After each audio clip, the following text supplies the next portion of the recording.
I was sharing with them, if people have understanding, there will be no competition. God, two people comes before God, makes up their mind to do everything He wants them to do. And then wisdom for prosperity begins to find expression in this man.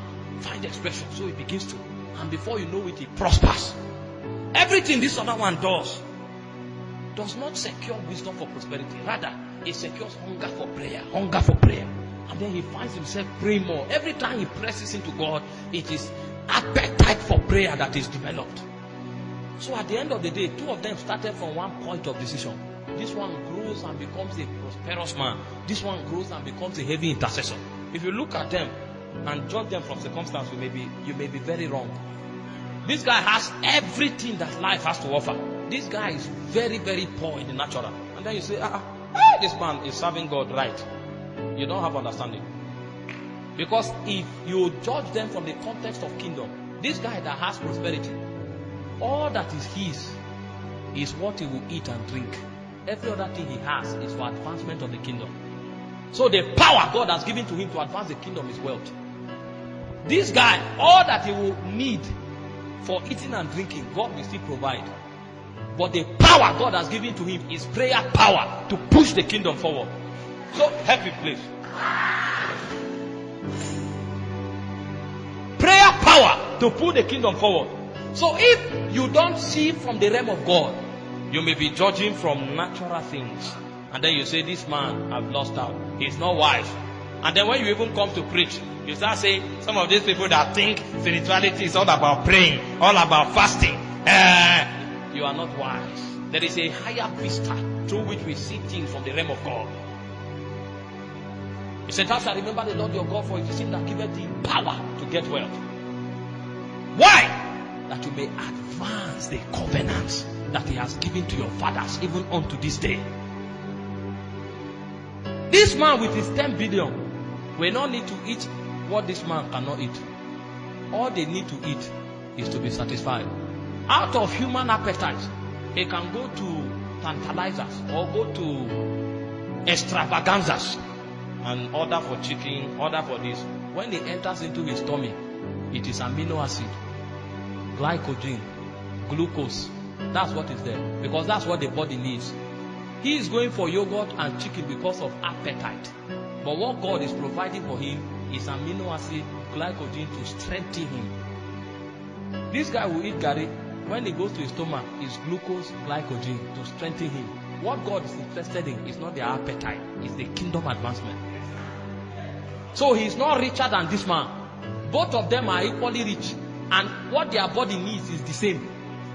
But he has power through finance and prosperity to advance the kingdom. He has power through prayer to advance the kingdom. This one, we call this one carnal. He doesn't have understanding. This one, we call this one foolish. He doesn't have understanding.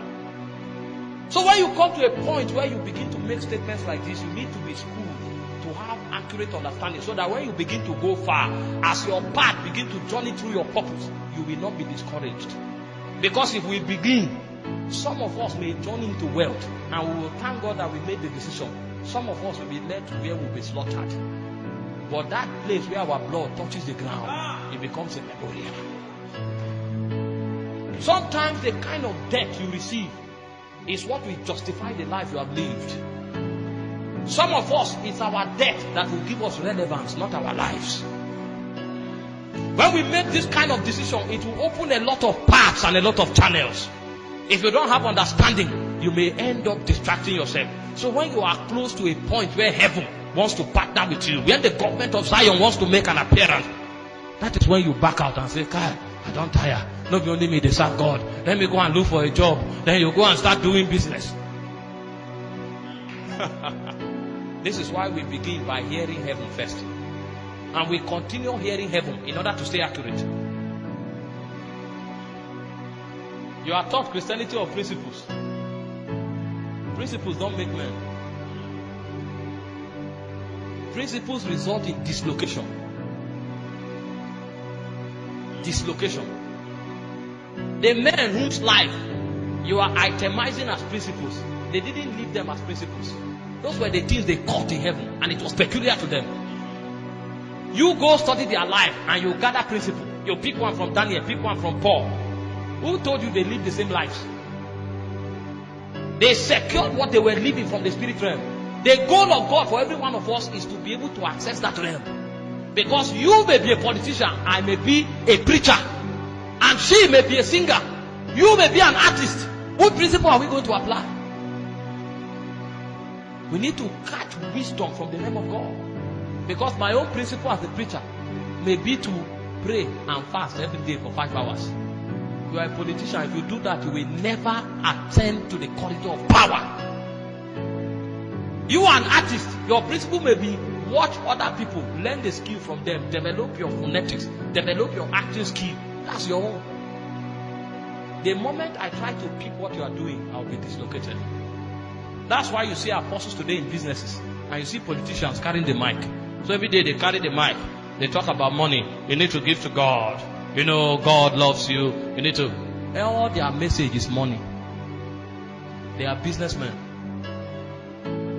They want to use the gospel to justify it. They are businessmen. That's their DNA. They can't preach any other thing.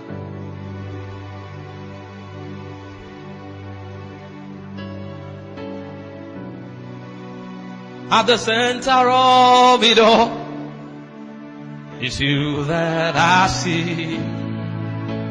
It's you that I see.